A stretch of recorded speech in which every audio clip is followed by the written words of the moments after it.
हमारे व्यस्त जीवन में ईश्वर की आवाज, जो जिसके साथ रहता है धीरे धीरे वह वैसा ही हो जाता है। अच्छे व्यक्ति के साथ अच्छा या बुरे व्यक्ति के साथ बुरा। जो खुशहाल और हंसमुख व्यक्ति के साथ रहता है वह उसी तरह खुशहाल और हंसमुख हो जाता है। लेकिन जब कोई व्यक्ति उदास, हताश, निराश, बड़ी तीव्र आलोचना करने वाला या क्रोधित व्यक्ति के साथ रहता है तो वह भी क्रोधित और चिड़चिड़ा हो जाता है। आज हम ईसा को पूछे गए इस सवाल पर चिंतन करें। फरीसियों, शास्त्रियों और यूहन्ना बपतिस्ता के शिष्यों ने ईसा से पूछा था, आपके शिष्य उपवास क्यों नहीं करते हैं? और ईसा ने उन्हें जवाब दिया था, जब तक दुल्हा साथ है तब तक क्या बाराती शोक मना सकते हैं? उपवास का एक खास मकसद होता है। किसी विशेष मकसद के लिए उपवास रखा जाता है और उपवास का विशेष उद्देश्य है ईश्वर के साथ होना, ईश्वर के पास बैठना। सच्चा उपवास हमें ईश्वर से जोड़ता है, पड़ोसी से, एक दूसरे से और प्रकृति से हमें एक करता है, हमें शुद्ध और परिशुद्ध करता है। चालीसे का काल, राखपूत के बाद का शुक्रवार, 4 मार्च 2022। पहला पाठ नबी इसायास का ग्रंथ, अध्याय 58, पद संख्याएं 1 से 9। संत मत्ती का सुसमाचार, अध्याय 9, पद संख्याएं 14 और 15। शरीर शुद्धि, मन शुद्धि और हृदय शुद्धि का एक आसान तरीका है उपवास, जिसका शाब्दिक अर्थ है ईश्वर के निकट आना या बैठना।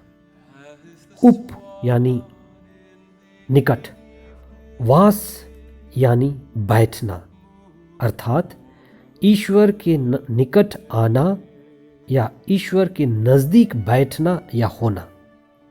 उपवास साधना का एक हिस्सा है जो हमारे अंदर हृदय परिवर्तन और आध्यात्मिक शक्ति और ऊर्जा जगाता है।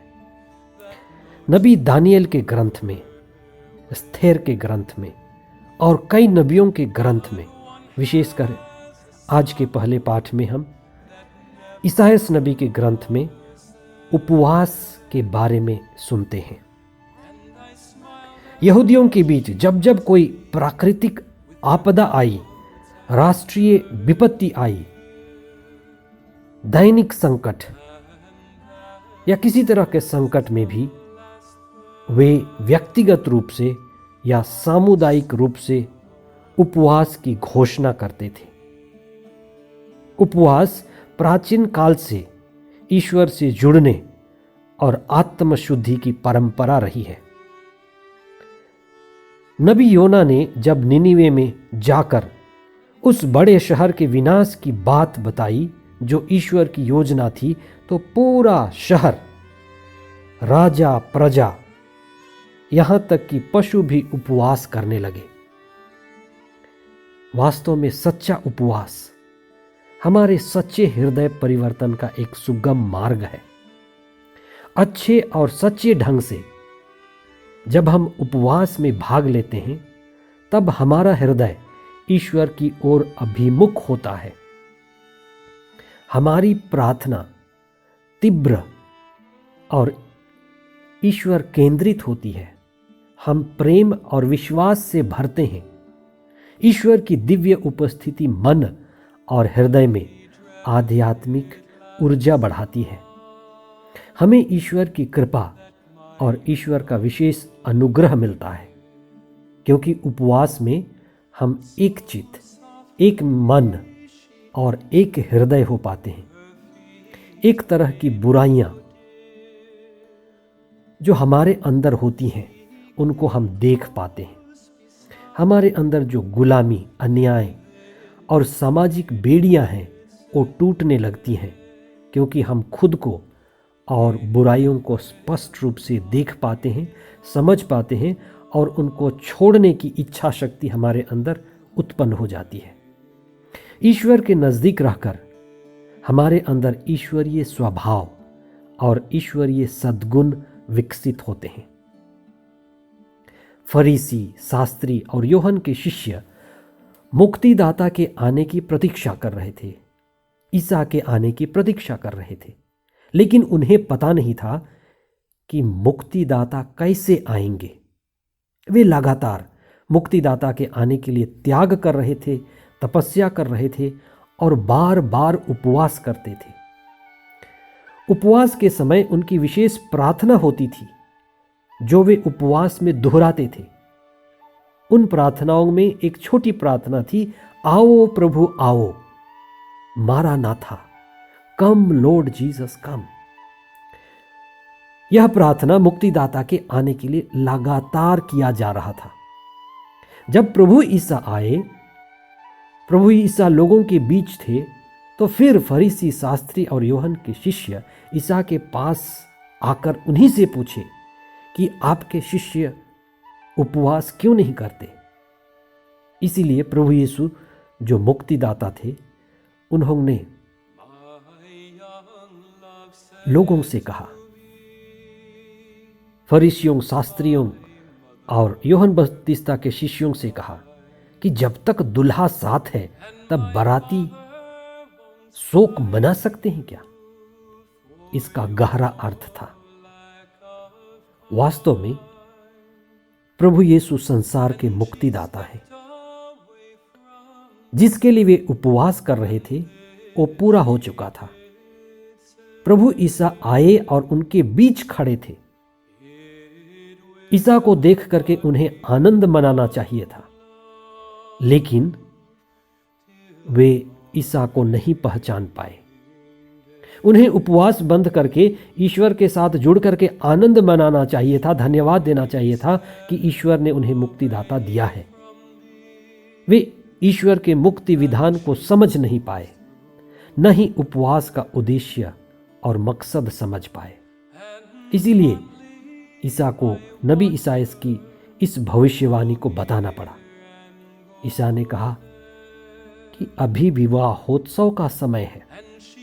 नबी ईसायास ने कहा था कि जब मुक्तिदाता आएंगे विवाहोत्सव के जैसे माहौल होगा। ईसा दुल्हा है। उनकी उपस्थिति से शिष्य तो आनंदित थे, लेकिन दूसरे मुक्तिदाता को नहीं समझ पाए। आइए आज हम जब उपवास करते हैं, अपने जीवन को देखें कि हम हृदय परिवर्तन के लिए उपवास करते हैं।